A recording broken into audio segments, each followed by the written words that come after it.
Shudder Sundays is back. Methy Christmas, we should say, based off of the movie that we just watched. It's a wonderful knife. Cute, very cute. Just came out, 2023. I forget the release date. It was not long ago. It was like, it was Friday. It was Friday. Yeah. They put it on streaming. The 1st. It makes sense. This did release in some theaters. It was very select. This is like a comedy, horror, satire, slasher. It's A Wonderful Life meets Scream. That's really the best way I can kind of describe this thing. It's a good way to put it. Yeah, it's fun. It did have a box office. It wasn't just a direct to streaming. It opened in 923 theaters. This thing did $605,000, just a little north of that.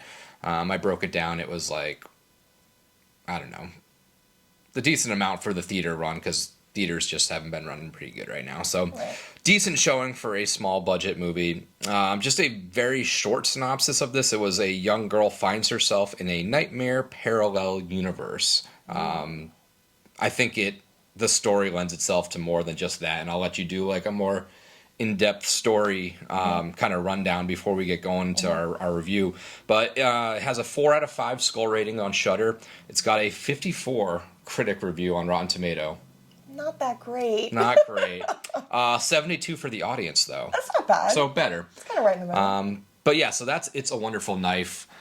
Jamie, want to go more in depth on like the actual story of it? Because that little sentence wasn't really did justice. I wrote it my own little synopsis. So, directed by Tyler McIntyre and starring Justin Long, Jane Widdop, and Joel McHale, 1 year after saving her town from a murderous psychopath dubbed the Angel Killer, Winnie Carruthers finds herself in an alternate universe after wishing she was never born. Interesting. I did see Tyler McIntyre did one of the videos in VHS 99. He did The Gawkers. I didn't watch 99. That was like a couple of kids stole like a little hi-8 video recorder and were recording their neighbor or something like that. I don't know. I thought for a second it was the one we had just previously watched, but it's not that one. It's the previous VHS. But yeah, this is interesting. Let's get into it. Let's get into some of the good stuff. What did you have for the good for this movie? Some of the good. I really liked the acting in this. I thought the acting was pretty good for what it was. I'm a big Justin Long fan.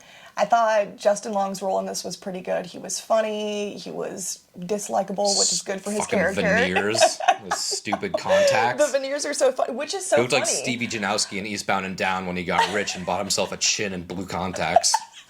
He blows his chin off on Christmas.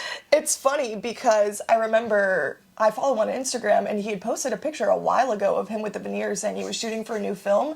And I wonder with the writing strike if this was actually supposed to come out earlier than what it was. Maybe. Or maybe they were just filming for it at that point. Yeah, they were probably just filming. Yeah, so I really liked the acting in it. I liked the storyline. At some points I think it was a little bit predictable. But that's okay. It was still pretty fun. Especially if you've seen It's a Wonderful Life. Which I haven't. Which was good. So.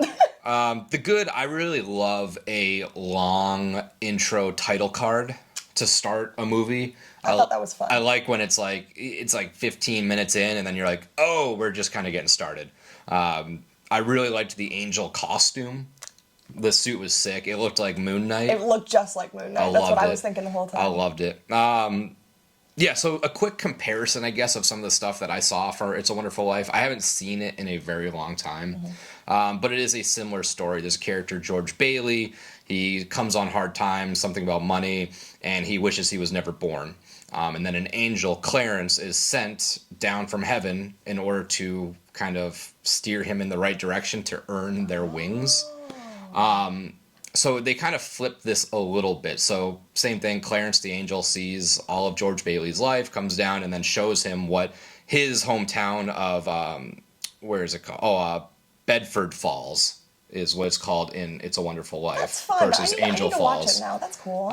He shows him what the town would have been like without him. At a young age, he saved another character's life, so that character's now dead. His wife is a spinster now, not married to anybody. And then he kind of does the whole thing that we see with, what's her name? Bernie? Yep. No, Winnie. Winnie. They kind of flip it a little bit because Winnie is George Bailey's character arc. She's the one that goes into the alternate universe to see what it's like without them. But then at the very end, it flips it because it shows you that Bernie was the one that was contemplating suicide. So Winnie's sort of the angel to her. And that's what they kind of mentioned at the end. She was like, "You're actually George and I'm Clarence." Exactly. And that didn't make sense to me. I was like, who the hell are George and Clarence? Yeah, so that was a reference directly to It's a Wonderful Life. That's fun. So yeah, it was fun.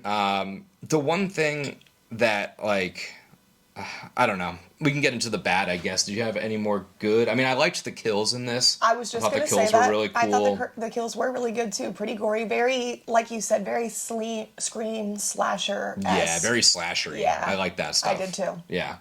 All right, the bad. I had acting, but I can't tell if it was acting, directing, or storytelling. Because there was a lot of times where I just, like... And I think it's more the storytelling that they chose to do, because I can look past unrealistic parts in horror movies. That's like the number one trope, like not killing the killer while they're knocked out. Right. That happens in every movie. I can look past that. The parts that really stuck out to me that I just thought were so stupid was the 1 year later, the Christmas morning, where they get Winnie a pink tracksuit and then buy the son a Jeep. A full truck. A brand new truck? Yeah, like, that's not, like, they're not that idiotic of parents. Right. You know, like, obviously Joel, whatever the guy is from The Soup, is playing the dad. And he's not that idiotic, especially when you see him in the front part of the movie. He's a smart guy. But the fact that he's just like, oh, well, here's some clothes for you, and I'm going to go give my son a truck. They were like, we got you both something you needed. I was like, she needed the pink tracksuit. And she's, like, perfectly fit. She's not, like, a fat girl at all. So, like, that part I really didn't like. I can't remember back to when she was under the Aurora Borealis and she was talking about, like, not wanting to be born. I don't remember her saying, I wish to never be born. I thought that was the corniest part, especially when, like, the sky opened up with the northern lights and all that kind of stuff. I just thought it looked a little corny to me, but that's very It's a Wonderful Life. Oh, okay, that makes more sense then. But I don't really remember her that either. Because at the end, too, when she, like, tries to go back, she didn't wish for it again. Yeah. She was like, I want my life back, or something along those lines. I don't remember her wishing to never be born. I remember her saying, like, I don't want to be here, or something along those lines. But I don't remember a direct wish, which I think is, like, the catalyst needed to push you forward into this alternate reality or whatever. When they are in the parallel universe, I don't get why everyone's a meth head. Like, everyone's smoking crack and meth, and, like, I get you can make it dumpy, kind of like Back to the Future-ish, where, like, where Marty was never born or whatever. Whatever. Like, you can turn it into a dump, but, like, everyone's just, like, smoking meth. And, like... I did think that was kind of odd. It didn't really fit, I guess, because these kids are, like, in high school. From what they were saying, I was like, damn. Just ripping the crack rocks. I guess this sounds pretty shitty. But I did like... In the alternate universe, all the characters were really wearing, like, really dark clothing. All the colors were really muted. I really liked the color palette that they used. I thought that was fun. Switched it up. I liked that. Yeah, I thought that was a cool little part. One of the other parts that the two other moments that I just wasn't bought in on was the parallel universe mom just being such a raging alcoholic, like hooking up with other dudes in the house. Like, that was just, again, another very unrealistic point. You could have had her depressed, drinking stuff, but, like, her being just on the couch, just, like, chugging wine, making out with a dude, and then, like, the aunt just being like, oh, that's just your mom. Like, that's just... She's just so funny. She's quirky and a raging alcoholic. It was a little goofy, which I usually don't like too much, and I don't really like horror comedies that much, but I still thought it was kind of fun, but I don't really think that part needed to be in there. They went to the extreme. It didn't really add anything to it. They went to the extreme when they didn't have to, and they could have got the same point across. Yeah. And then the last thing was when Winnie first came into the house, nobody was like, why is there this straight? Get the fuck out of our house. Get out. They're like, I said to leave the delivery at the door. And then the dad just, like, is like, hey, I don't know you, and then goes upstairs. Right. They're just, like, okay with a stranger being in their house on Christmas Day or whatever it is. So that part was, I was like, okay, this is a little... Yeah. Again, that goes back to my first point of, like, I don't know if it was the direct... I don't think it's the acting, because they didn't just improv all this stuff. No. So I won't say it's the acting, but maybe the direction of the script or the script itself, just, like... You didn't have to go to the full 10 on the, like, alternate reality, this place sucks mode. Like, you could have just made it, like, more depressing than anything. What was your top moment of this? I did have a top moment that I wrote down actually in my notes. When Justin Long, Henry Waters, the mayor of Angel Falls, renamed Demon Falls, kills his new sheriff brother Buck in the alternate universe. Idiot. And then they put the angel costume on him and they hang him up above the tree. And I thought that was really fun after they killed him. I thought it was a really cool shot. Yeah. So that was a fun scene. I really liked the intro, like that first killing montage. Like where we got introduced to the angel. I thought it was going to be too much, and I thought it was going to spoil too much of the movie, but I'm glad that it didn't. Yeah, it was very Scream-esque, where like, well, maybe the newer Screams, where like it unveiled the killer and it was kind of a fake out, because like it is, but it's not. Yep. Weird. That's kind of my top moment. I guess I had one more bad, but now I forget what it was. Oh, I remember, because you were talking about the ending part of the movie where they go to, kill Mayor Walters and stuff like that, and like he is also has like psychic ability to brainwash the town. That's one thing I didn't like, and I'm glad that you mentioned that, because I was wondering, I was like, how was the whole town like entranced? It's like supernatural under now. Spell, because all their eyes were like glowing like crystal blue. Yeah, so he's a wizard now. So it's either that or the Aurora Borealis had something to do with the town, is what I thought. Maybe that plays into it, but it's a little supernatural where you didn't touch on supernatural at all. And then at the very end, you're like, oh yeah, he can possess these people. Yeah. And then when they went to attack him, he had like these two big beefy bodyguards who did nothing while he was just getting beat up by two high school girls. Thought that was a little like too easy. I don't really know where they played the part either, because I couldn't tell if they were just like his like bodyguards or whatever, or they're supposed to be. They looked like they were like secret like mad scientists like testing on the townspeople, and I thought they were going to take his body, but then they hung it up, and I was like, oh, okay, nah, those were like the bodyguards. Yeah. Those two guys with like the white suits were like, because they stepped up, and then he's like, no, I got this, and then the girls just beat the shit out of him, and then like they ran off the stage. Yeah, a little ridiculous.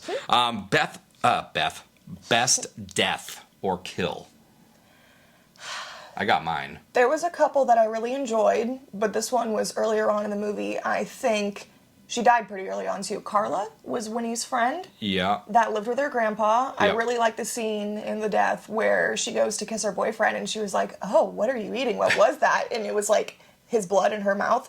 The only thing I didn't like though is literally in 2.5 seconds, I don't know how the Angel of Death, Henry Waters, got there without wizard. her like seeing behind her boyfriend, seeing him there, stabbing him in the back. But I thought that was a pretty fun kill. My favorite, which I wish they carried into the other deaths, was the candy cane through the back of the head and through the mouth. That was fun too. That was cool. About that one. I thought they were gonna do more horror Christmas related kills. Yeah. And then it really wasn't. It was more just like this like dagger, which they put emphasis on but didn't explain. There was a couple cool scenes though where it was shot through the house. They were having a party. I forgot who was having the party at the house. But they were outside, and it's kind of like shot through the window, and it's snowing outside, and he's killing one of the kids from the party. I really liked how that was done, too. I thought that was a good one. There was some good deaths. Like, the kills were good. I just wish that gave me false hope that there was going to be, like, a lot of, like, holiday More kills. Christmassy. Which would have been cool. Very, like, Silent Night, Deadly Night. But let's get into our ratings. Fear and beer ratings. Fear, 1 through 5 of how scary it is. Beer is 1 through 5. How much you enjoyed this movie. Fear rating. What's your fear rating for this? A 2. A 2? I gave this a 2. I give it a 0.5. A 0.5. This was not scary at all. It wasn't scary, at all, but I didn't think we could give a less than a 1, a 0.5. Yeah, 0.5. Not scary. I'm very generous. I gave it a half a point for the gore. But it's not scary. It was pretty gory. You could show this to pretty much anybody that likes horror movies. They're not going to be scared. And that's most slashers. I love slashers, but slashers are not really that scary. And very few and far between. And I feel like that's the thing with like the comedy horror too, and especially a lot of Christmas horror movies, I feel like always kind of take that comedy they're not scary. route, and it's not usually very it's a light subject like matter. Krampus. Yeah, it's fun, but it's not scary. So your beer rating, 1 through 5, how much did you enjoy this? I gave this a 4, actually. I really enjoyed this. Okay. I did. I'll give it a 3.5. Just above average, like Not a little bad. bit above average. Not bad. I think I'm going to enjoy it more on a second watch now that I have like my expectations set. I thought it was going to be very Christmas oriented, and it dabbled in it enough. But I think the enjoyment level will go up after rewatching It's a Wonderful Life to see the comparisons between the two. So if you haven't seen It's a Wonderful Life, either read up on it a little bit or give it a watch. It is one of like, It is renowned as like one of the all-time best movies of all time. Is it really? Yeah, it got nominated for 6 Oscars. Wow. But it like weirdly wasn't successful when it came out. I don't think I say that about a lot of movies that I haven't seen it, and then I'm watching it and I'm like, you know what? I think I have seen it. Yeah, So it's black and white. It's always on TV. I know we're kind of going off track, but It's a Wonderful Life was like not box office successful. It didn't get successful till the 70s when the rights ran out and they didn't have to pay anybody, so they just started running it on TV, and then everyone's like, oh, this is the best Christmas movie of all time. Fair enough. So, cool little comparison. Yeah. But that brings us to the end of our Shudder Sundays. We'll be back next week. We're probably going to do all Christmassy style stuff for the month of December. We'll see how much is on Shudder. I think that'd be good. And we'll go in through some like Christmas horror movies for this month. So, Fear and Beer, if you aren't following us on YouTube, hit those like, hit the subscribe, hit all that stuff. Follow us on Instagram, Facebook, Twitter, all that good stuff. And we'll see you next time. Bye. All right.